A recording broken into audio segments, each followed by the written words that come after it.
Hello दोस्तों। Very good morning. मैं आशा करता हूँ बहुत अच्छे होगे और अपने सेहत और पढ़ाई का बहुत ही अच्छी तरह से ध्यान रख रहे होगे। देखिए दोस्तों, का अभी की सिचुएशन कुछ ठीक नहीं है, इसलिए अपनी पढ़ाई और सेहत का बहुत ही ज़्यादा ध्यान रखें। और जहाँ तक हो सके घर से बाहर निकलने को अवॉइड करें, क्योंकि घर पे ही रहें, खुद भी सुरक्षित रहें और अपने परिवार को भी सुरक्षित रखें। तो चलिए आज हम अपन डिस्कस करने वाले हैं 11th क्लास की इकोनॉमिक्स बुक का पहला चैप्टर, स्वतंत्र भारत की पूर्व संध्या पर भारतीय अर्थव्यवस्था। इससे पहले इसका एक पार्ट पहले ही अपलोड हो चुका है। तो आज हम आगे डिस्कस करने वाले हैं कि भारतीय अर्थव्यवस्था को अंग्रेज़ों ने किस तरह बर्बाद किया। आज हम इस पर डिस्कस करने वाले। इससे पहले हम पढ़ चुके हैं कि भारतीय अर्थव्यवस्था प्राचीन प्राचीन समय में हमारी अर्थव्यवस्था बहुत ही बेहतर थी, बहुत ही अच्छी थी, इसलिए हमें सोने की चिड़िया कहा जाता था। लेकिन अंग्रेज़ों ने हमारी अर्थव्यवस्था को पूरी तरह से बर्बाद कर दिया तथा हमें कच्चे माल का निर्यातक बना दिया तथा बने हुए माल का आयातक बना दिया। इससे पहले पार्ट में हम ये पढ़ चुके हैं कि किस तरह अंग्रेज़ों की औपनिवेशिक नीति ने हमारी अर्थव्यवस्था को पूरी तरह से बर्बाद कर दिया तथा हमारे कृषि क्षेत्र में भी कुछ अच्छा कार्य नहीं किया तथा किसानों का पूरी तरह से शोषण करा। तो चलिए हम इसी चैप्टर को आगे बढ़ाते हैं और आज का लेक्चर स्टार्ट करते हैं कि अंग्रेज़ों ने भारतीय औद्योगिक क्षेत्र में क्या कार्य किया तथा उनका किस तरह शोषण करा। तो चलिए अब आज का हम लेक्चर स्टार्ट करते हैं। औद्योगिक क्षेत्र कृषि की ही भांति औपनिवेशिक व्यवस्था के अंतर्गत भारत एक स्थूल औद्योगिक आधार का विकास भी नहीं कर पाया। देखिए, कृषि की तरह ही अंग्रेज़ों ने औद्योगिक क्षेत्र में भी भारतीय अर्थव्यवस्था का सत्यानाश ही करा।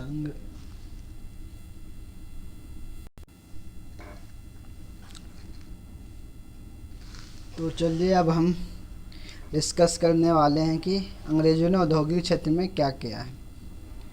देश की विश्व प्रसिद्ध शिल्प कलाओं का पतन हो रहा था, किंतु उस प्रतिष्ठित परंपरा का स्थान ले सकने वाले किसी आधुनिक औद्योगिक आधार की रचना नहीं होने दी गई।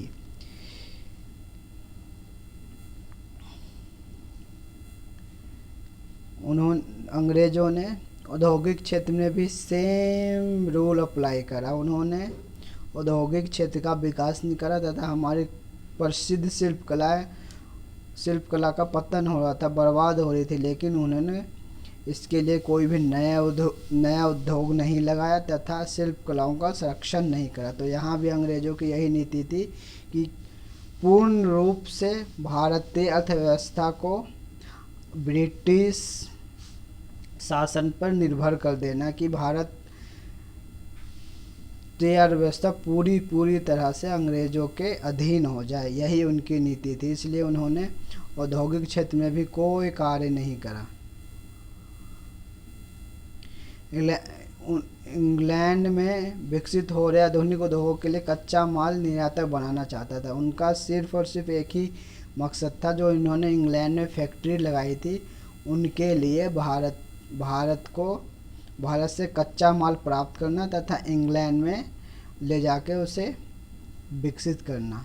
और अंग्रेज़ों की कोई भी नीति नहीं थी। उन्होंने पूरी तरह से भारतीय अर्थव्यवस्था को बर्बाद किया। ऐसे आर्थिक ये देखिए ये ऐसी आर्थिक परिदृश्य में भारतीय शिल्प कलाओं का पतन से जहां एक और भारी स्तर पर बेरोजगारी फैली थी, वहीं स्थानीय उत्पाद से वंचित भारतीय बाजारों में मांग का भी प्रसार रहा था। देखिए, अंग्रेज़ों का एक ही मकसद था, भारत से कच्चा माल ले जाकर अंग्रेजी फैक्ट्रियों में, ब्रिटेन की फैक्ट्रियों में उसे तैयार करना तथा उसे भारतीय बाजार में बेचकर अधिकतम से अधिकतम लाभ सुनिश्चित करना था। अंग्रेज़ों का सिर्फ और सिर्फ एक ही मकसद था, एक ही गोल था कि किसी भी तरह से उनका अधिकतम से अधिकतम लाभ। उन्हें इस बात से कोई चिंता नहीं थी, कोई टेंशन नहीं थी कि भारतीय अर्थव्यवस्था बिल्कुल बर्बाद हो रही तथा यहाँ बेरोजगारी फैल रही है तथा यहाँ के लोग भूखे मर रहे हैं। यदि यदि 19वीं शताब्दी के उत्तरार्ध में भारत में कुछ आधुनिक उद्योग की स्थापना होने लगी थी, किंतु उनकी उन्नति बहुत धीमी ही रही। लेकिन कुछ 19वीं सदी के शुरुआत में 19वीं सदी के अंत में कुछ उद्योग भारतीयों ने लगाने चालू किए थे, लेकिन उनमें अंग्रेज़ों ने उनका कोई साथ नहीं दिया। जहाँ तक हो सका उन्हें रोकने की ही कोशिश करी, क्योंकि वह यह चाहते थे अगर यहाँ उद्योग लग जाएगा तो यहाँ के लोग जागरूक हो जाएंगे तथा उन्हें अधिकतम लाभ प्राप्त नहीं होगा, जिस कारण उन्होंने भारत में उद्योगों के लिए कोई भी कार्य नहीं करा। सूती कपड़ा मिल प्राय भारतीय उद्यमों द्वारा ही लगाए गए थे और देश के पश्चिम क्षेत्र आज के महाराष्ट्र और गुजरात में ही अवस्थित थी। पटसन उद्योग की स्थापना का श्रेय विदेशियों को दिया जा सकता है, जो 19वीं शताब्दी के आरंभिक वर्षों में लोहा और इस्पात उद्योगों का प्रारंभ हुआ, जिसमें सबसे पहली भारतीय कंपनी थी, ये देखिए, आयरन स्टील कंपनी टिस्को। इसकी स्थापना 1907 में हुई थी। तो देखिए 19वीं और 20वीं शताब्दी में पूरा यूरोप औद्योगिकरण करके बड़ी बड़ी फैक्ट्रियां का निर्माण कर रहा था, वहीं भारत में सिर्फ और सिर्फ एक factory iron and steel company TISCO की स्थापना हुई। इससे आपको अंदाज़ा लगा सकते हैं कि अंग्रेज़ों ने किस तरह भारतीय अर्थव्यवस्था का हर क्षेत्र में शोषण करा है।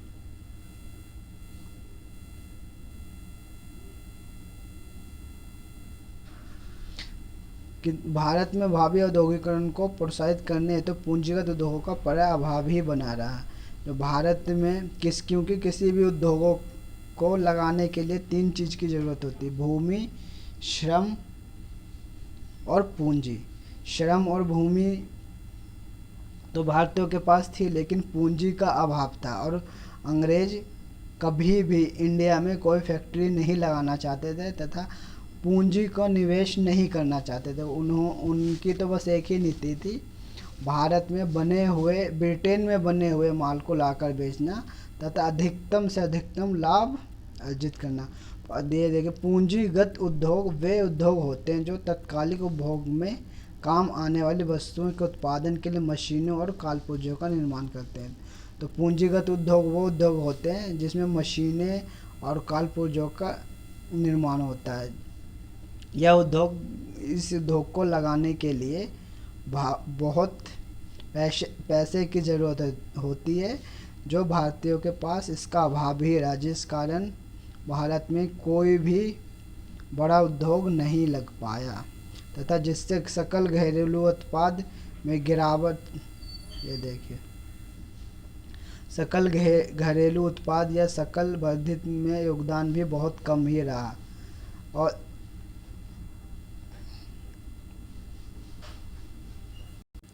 अंग्रेज़ों की इसी नीति के कारण ही भारत के दादा भाई नौरोजी तथा अन्य राजनीतिक ने एक सर्वे किया था, जिसमें यह बताया गया था कि भारत की जीडीपी 2% से भी कम थी तथा सकल घरेलू उत्पाद लगभग 2% के आसपास थी। यही कारण था कि सर्वप्रथम दादा भाई नौरोजी ने अपनी एक किताब लिखी, the poverty of un British rule India. उसमें उन्होंने भारत की दयनीय स्थिति का वर्णन करा है। ये देखिए, इस नए उत्पादन क्षेत्र की एक अन्य महत्वपूर्ण कमी यह थी कि इसमें सार्वजनिक क्षेत्र का कार्यक्षेत्र भी बहुत कम रहा। वास्तव में ये क्षेत्र पर रेल, विद्युत उत्पादन, संचार, बंदरगाह और कुछ विभागीय उपकरणों तक ही सीमित रहा। हालांकि अंग्रेजों ने भारत में रेल, सड़क, संचार, बंदरगाह बनाए, लेकिन इन उसके पीछे भी बनाने का उनका एक ही मकसद था कि कच्चे माल को जल्द से जल्द सड़क मार्ग या रेल मार्ग के द्वारा पोर्ट तक पहुंचाकर इंग्लैंड निर्यात किया जा सके, जिस कारण उन ज़्यादा से ज़्यादा कच्चा माल इंग्लैंड में पहुंचे तथा उन्हें वापस निर्माण करके भारत के बाज़ारों में बेचा जाए। तो अंग्रेज़ों के जो थोड़े बहुत कार्य करे भी हैं, उन्होंने सार्वजनिक क्षेत्रों में जैसे रेल का विकास करा, विद्युत का विकास करा, संचार, बंदरगाह, सड़कों का निर्माण करा। इनके पीछे भी उनकी सिर्फ एक ही मंशा थी कि भारत से कच्चा माल जल्द इन माध्यमों के द्वारा जल्द से जल्द शिपों द्वारा, सड़कों द्वारा, रेलों द्वारा ब्रिटेन पहुंचाया जाए तथा वहां से बने हुए माल को यहाँ लाकर बेचा जाए। इसलिए हम कह सकते हैं कि जो इनके ये कार्य थे, ये भी शोषण के ही कार्य थे। इसलिए उन्होंने पूरी तरह से भारत का शोषण करा, पूरी तरह से भारतीय अर्थव्यवस्था को बर्बाद कर दिया। विदेशी व्यापार के बारे में पढ़ते हैं। प्राचीन समय से ही भारत एक महत्वपूर्ण व्यापारिक देश रहा है, किंतु औपनिवेशिक सरकार द्वारा अपनाई गई वस्तु उत्पादन, व्यापार और सीमा शुल्क प्रतिबंधी नीतियों का भारत के विदेशी व्यापार की संरचना, स्वरूप और आकार पर बहुत प्रतिकूल प्रभाव पड़ा। ये देखिए, यहाँ भी उन्होंने विदेशी व्यापार नीति में भी उन्होंने यही करा कि जो वस्तुएं जो हमारी घरेलू वस्तुएं, घरेलू निर्मित वस्तुएं इंग्लैंड या यूरोपीय बाजार में जाती थी, उन पे उन्होंने ज़्यादा सीमा शुल्क लगा दिया, जिस कारण वो वस्तुएं ब्रिटेन में जाके महंगी हो गई तथा वहाँ के बाज़ारों में प्रतिस्पर्धा नहीं कर पाए, जिस कारण वहाँ भारतीय वस्तुओं की मांग कम हो गई। जहाँ हमारा व्यापार अंग्रेज़ों से पहले बहुत बढ़िया था, हमारे देश में बेहतरीन मलमल, सूती व रेशम कपड़े बनते थे, वहीं हमारा व्यापार अंग्रेज़ों के टाइम में इतना ख़राब हो गया, इतना बर्बाद हो गया कि हमारे घरेलू शिल्पकला, कृषि उद्योग पूरी तरह से बर्बाद हो गए तथा हमारे लोग गरीबी में अपना जीवन जीने के लिए मजबूर हो गए। ये देखिए, भारत कच्चे उत्पाद जैसे रेशम, कपास, ऊन, चीन, नील और पटसन आदि का निर्यातक होकर रह गया। जहां अंग्रेजों से पहले हम अच्छी क्वालिटी के रेशम, मलमल और रेशमी कपड़े का उत्पादन करते थे, वहीं अंग्रेज़ों के शासनकाल में हम सिर्फ कपास, ऊन, चीनी, नील और पटसन आदि वस्तुओं का सिर्फ निर्यातक देश बन के रह गए और तथा रेशमी, ऊनी वस्त्र जैसे अंतिम उपभोग वस्तुओं और इंग्लैंड के कारखानों बनी हल्की मशीनों आदि का आयातक भी हो गए। जहाँ देखिए, हमारा प्राचीन समय में उद्योग और व्यापार, विदेशी व्यापार इतना बढ़िया था कि हम सोने की चिड़िया कहलाते थे। हमारे जो कपड़े होते थे पूरे विश्व में उच्च क्वालिटी के होते थे। हम रेशम, कपास, ऊन का बहुत निर्यात करते थे, बने हुए कपड़ों का बहुत निर्यात करते थे। लेकिन अंग्रेज़ों की नीति ने हमें सिर्फ इन चीज़ों का, कच्चे माल का निर्यातक बना दिया तथा अंग्रेज़ों द्वारा जो ब्रिटेन की फैक्ट्री में वस्तुएं बन रही थी, उनका आयातक बना के रख दिया, जिस कारण हमारा विदेशी व्यापार भी पूरी तरह से चौपट हो गया।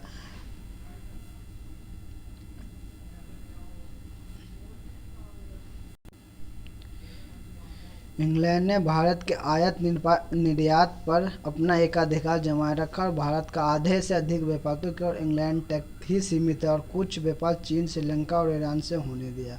देखिए, अंग्रेज़ों ने इतना इतना शोषण करा कि हमारी कुल व्यापार का 50 से 70% व्यापार सिर्फ और सिर्फ इंग्लैंड पर निर्भर कर दिया तथा सिर्फ कुछ परसेंट ही व्यापार हमारा चीन, श्रीलंका तथा ईरान से होने दिया, जिस कारण हमारा उद्योग पूरी तरह से बर्बाद हो गया।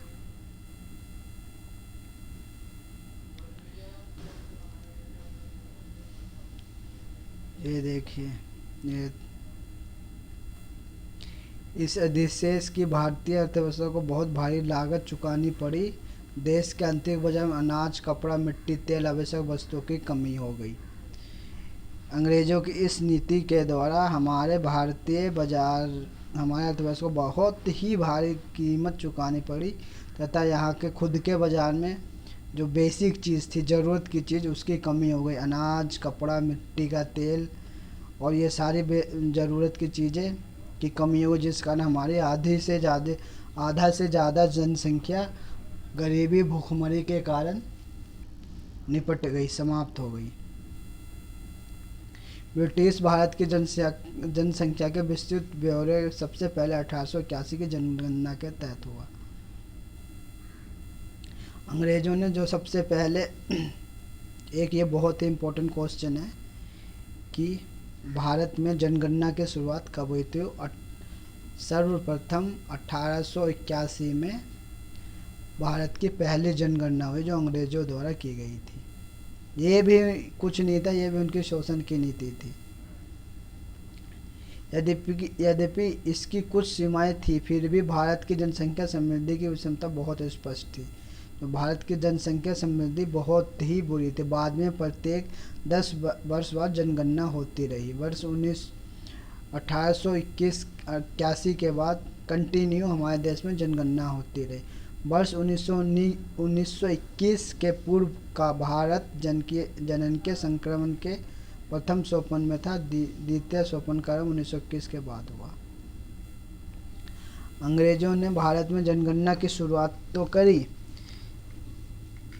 1881 में। सर्वप्रथम अंग्रेज़ों ने ही भारत में जनगणना की शुरुआत देखी। भारत की जनसंख्या बहुत विशाल थी और ना ही इसकी संबंधी दर बहुत अधिक थी। 1921 में जो जनगणना आई थी उसमें कहा गया कि भारत की जनसंख्या बहुत विशाल थी, उसकी संबंधी दर बहुत अधिक थी।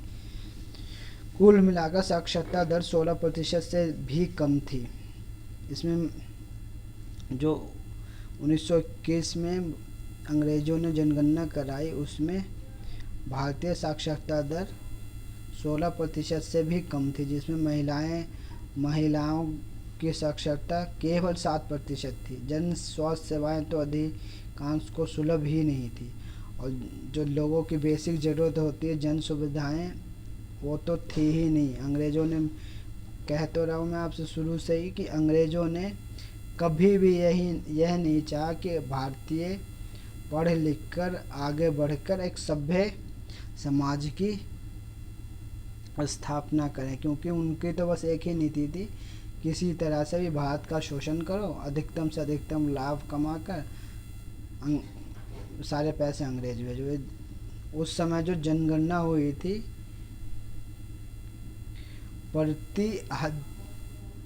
आज भले ही हमारे देश में शिशु मृत्यु दर 33 प्रति हजार हो गई है। देखिए, आज जो हमारे यहाँ मृत्यु दर है, शिशु मृत्यु दर 1000 में से 33 है, लेकिन उस समय अंग्रेज़ों के समय यही दर 1000 में से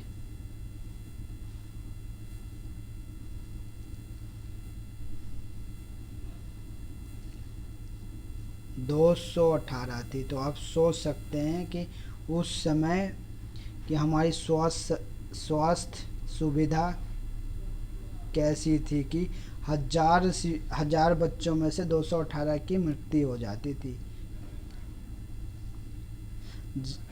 अब हम जीवन प्रत्याशा के बारे में, जहाँ आज हमारी जीवन प्रत्याशा यानी हमारी औसत उम्र है जो जीने की, वो 69 वर्ष थी और उस समय केवल 44 वर्ष ही था। सोचिए कि हमारे यहाँ कितना स्वास्थ्य चीज़ों का अभाव था। अंग्रेज़ों ने कभी भी स्वास्थ्य सेवा, चिकित्सा, साफ सफाई पे कभी ध्यान नहीं दिया। उनका तो बस एक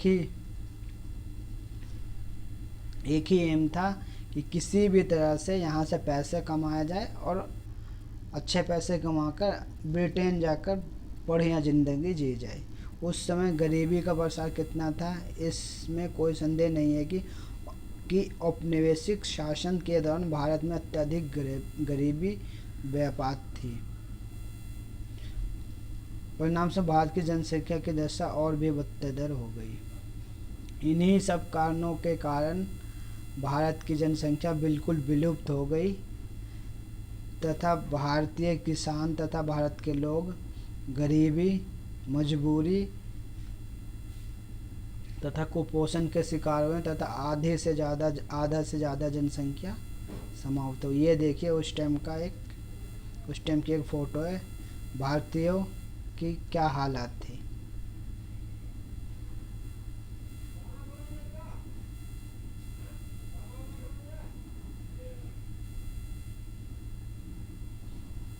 अब व्यवसायिक संरचना पे भी देख लेते हैं। औपनिवेशिक काल में विभिन्न औद्योगिक क्षेत्रों में लगे कार्यशील श्रमिकों के अनुपातिक विभाजन में कोई परिवर्तन नहीं। कृषि सबसे बड़ा व्यवसाय था जिसमें 70 से 75% जनसंख्या लगी थी। विनिर्माण सेवा क्षेत्रों में 10% तथा सेवा क्षेत्रों में 15 से 20% जनसंख्या। देखिए उस समय हमारी जनसंख्या का 70 से 75% आबादी कृषि कार्यों में लगी थी, लेकिन फिर भी अपना पेट नहीं भर पा रही थी। क्यों? इसका एक ही कारण था कि अंग्रेज़ों ने कृषि कार्य पे अत्यधिक कर लगा दिया था, जिस कारण हमारे भारतीय किसान उसे चुका नहीं पाते थे तथा अपनी पूरी कमाई कर में की अदायगी में ख़त्म हो जाता, जिस कारण उन्हें खुद की स्वास्थ्य सेवा, चिकित्सा सेवा तथा बेसिक चीज़ें भी नहीं मिल पाई थी, जिस कारण हमारी आबादी भी बिल्कुल कम हो गई। ये देख, अंग्रेजी शासन से पहले बनी सड़कें आधुनिक यातायात साधनों के लिए उपयुक्त नहीं थी। जो सड़कें उन्होंने बनाई उनका ध्येय भी देश के भीतर उनकी सीमाओं के आगमन की सुविधा तथा देश के भीतरी भागों से कच्चा माल को निकटतम रेलवे स्टेशन, पत्तन तक, पोर्टों तक पहुंचाने में सहायता करना मात्र था। देखिए अभी मैंने आपको बताया था, अंग्रेजों ने बेशक कुछ अच्छे कार्य भी किए, लेकिन उनके पीछे जो उनका मंशा था वो यही था कि किस तरह भारत से कच्चा माल जल्द से जल्द निकटतम रेलवे स्टेशन, पोर्टों तक पहुंचाया जाए ताकि वहां से इंग्लैंड इंपोर्ट किया जाए तथा इंग्लैंड से बनी हुई वस्तुओं को आयात करके भारतीय बाज़ारों में बेचा जाए। सिर्फ और सिर्फ यही काम था उनका। सिर्फ और सिर्फ एक ही मकसद था कि भारतीयों का शोषण करना, अधिक से अधिक लाभ कमाकर इंग्लैंड भेजना।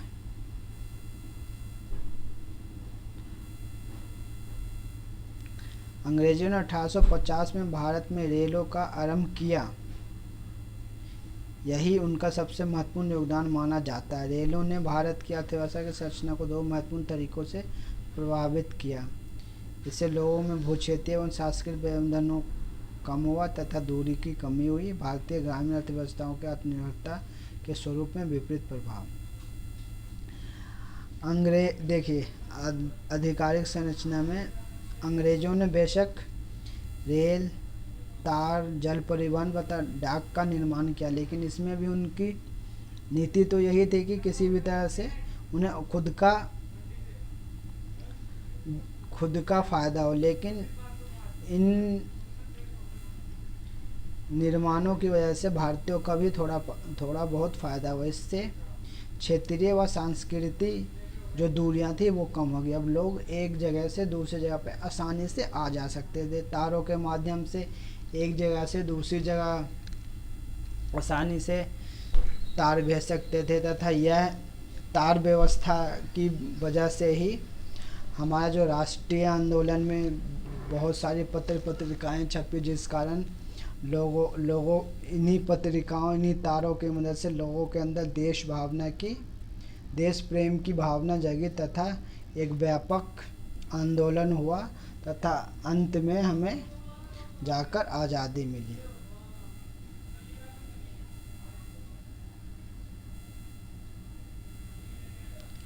तो इस पूरे चैप्टर का निष्कर्ष अब हम पढ़ लेते हैं कि इस पूरे चैप्टर में हमने क्या पढ़ा है। स्वतंत्रता प्राप्ति तक 200 वर्षों तक विदेशी शासन का प्रभाव भारतीय अर्थव्यवस्था के प्रत्येक आयाम पर अपनी पैठ बना चुका था। कृषि क्षेत्र पहले से ही अत्यधिक श्रम अधिशेष के भार से लदा था। उसकी उत्पादकता का स्तर भी बहुत कम था। औद्योगिक क्षेत्र भी आधुनिकीकरण, क्षमता संवर्धन और सार्वजनिक निवेश में वृद्धि की मांग कर रहा था। तो इस चैप्टर में हमने पूरी तरह से यही पढ़ा कि हमारे प्राचीन काल में कितनी अच्छी और कितनी उच्च क्वालिटी की बढ़िया अर्थव्यवस्था थी, लेकिन अंग्रेज़ों के शासन में वो पूरी तरह से बर्बाद होगी। इसका एकमात्र कारण यही है कि अंग्रेज़ों ने कभी भी भारतीय अर्थव्यवस्था का विकास नहीं करना चाहा तथा भारतीय भी कम पढ़े लिखे थे तथा